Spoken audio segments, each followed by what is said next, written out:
Your relationship with money started long before your first paycheck. Let's talk about why you cannot seem to discard that broken kitchen appliance or the old stack of manuals taking up space in your utility closet. It feels like a simple decision, but your brain is actually fighting a battle against loss aversion.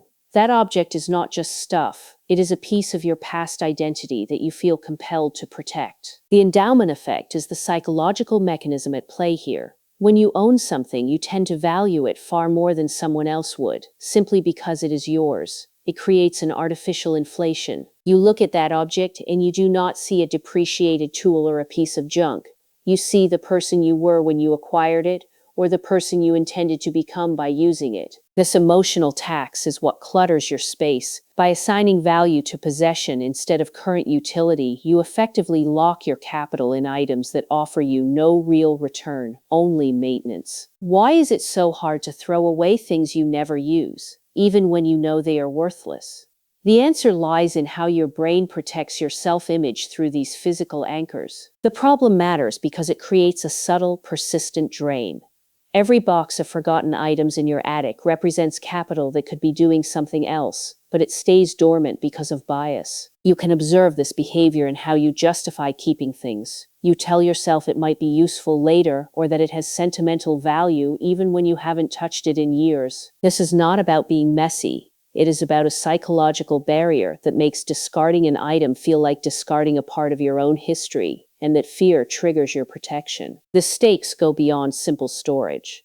When you surround yourself with items that no longer serve a purpose, you are living in a state of historical conservation rather than current optimization. Your environment begins to reflect the past version of yourself, not the present, which can make it more difficult to align your financial decisions with your current reality. This behavior is incredibly common. It is not a failure of character to feel this way. It is a predictable mechanism that you can learn to recognize as it happens. To understand this, we must define the boundary between utility and identity. Utility is what an object does right now. Identity is the story you attach to it because it is yours. The endowment effect blurs this line. Once possession occurs, the object moves from a neutral tool into an extension of your own territory, making the prospect of loss feel painful. This is why you don't treat your own inventory the same way you treat items in a shop.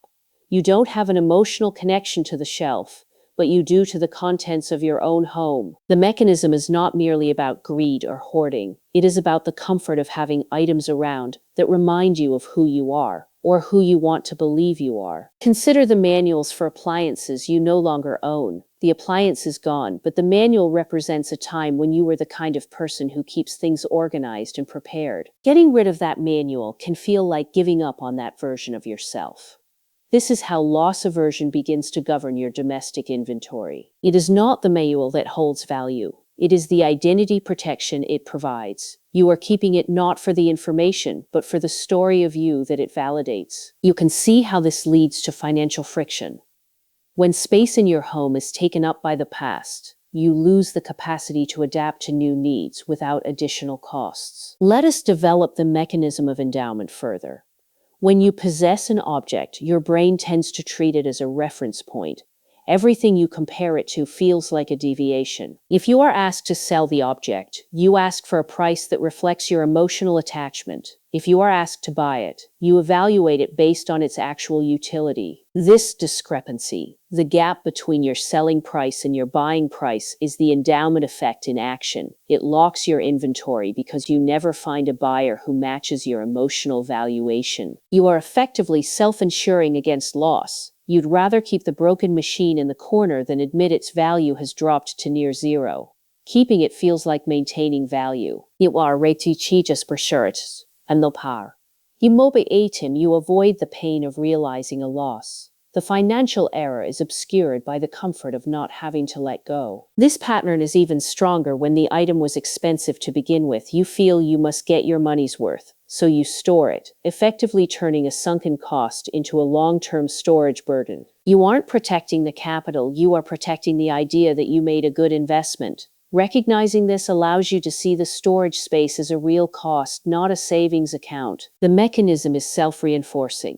The longer you store an item, the more normal it becomes for it to be there, and the more likely you are to forget its original cost and purpose. This is subscription inertia applied to physical objects. You keep it because the cost of checking whether you still need it feels higher than the cost of just leaving it alone. The identity cost is silent but real. It limits your space and it limits your flexibility, requiring you to navigate around your own past decisions daily. To break this cycle, you have to separate the object from the identity. Ask not what the item meant to you in the past, but what it does for your life right now. The feeling of loss you experience when you consider letting go is the endowment effect trying to keep you safe from the sting of admitting an error. Recognize that the error happened the moment you bought it or failed to use it. Storing it now does not fix that error. It only extends the duration of the cost. Your storage space is finite. When it is full, you lose the ability to acquire something that actually provides utility, making the cost of keeping old items much higher than you see. And future flexibility for the current comfort of identity protection. Of course, there are exceptions. Sometimes a rarely used tool is essential for a specific infrequent task.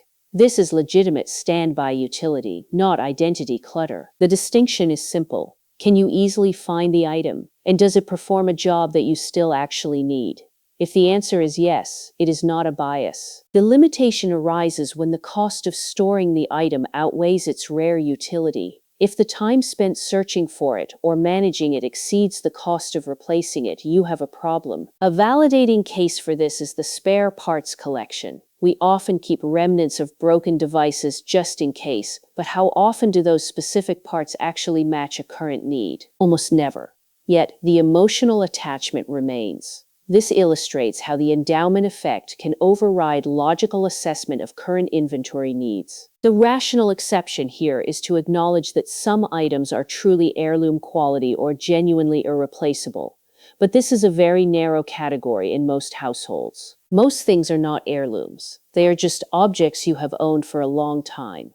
Recognizing this distinction is the first step toward reclaiming your space. To resolve the promise we opened with, why it is so hard to throw away useless items, you must shift your internal accounting from identity preservation to current utility. Treat your home not as a museum of your past, but as a dynamic space that serves your current life. This means everything you own should earn its keep. This doesn't mean you have to be ascetic. It means you should be conscious. Your goal is to maximize the utility of your environment, not to eliminate everything with history. The endowment effect will still try to pull you back.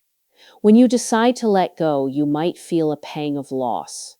This is normal. It is just the mechanism firing. Acknowledge the feeling without letting it drive the decision. You are not losing a part of your past. You are gaining the present. Financial health is often about these small, recurring choices.